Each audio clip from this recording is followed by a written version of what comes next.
60 वर्षीय प्रिंसिपाल 20 वर्षीय छात्री को बाहा हैला। आजिर ब्रेकिंग न्यूज रे आपण मानकु स्वागत। मार्क पाई बाहा हेबा आगुरु झियो देइथिला देह।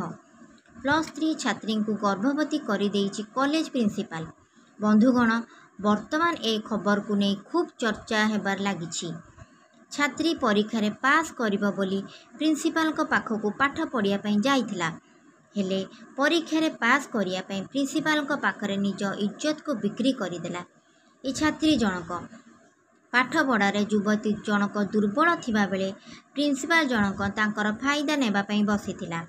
एही घटनाटी होउची संपूर्ण भाबरे सत। तांकर विवाहर एही वीडियो एबे सोशल मीडिया रे खूब भाइराल हेबारे लागिछि। एही घटना प्रति आपणक प्रतिक्रिया कौन, आपण कौन कहबाकू चाहुचंती, एहा हमकु कमेंट द्वारा जणाइबे। आद्य भूली जिबे नाही। नमस्कार ओडिसावासी।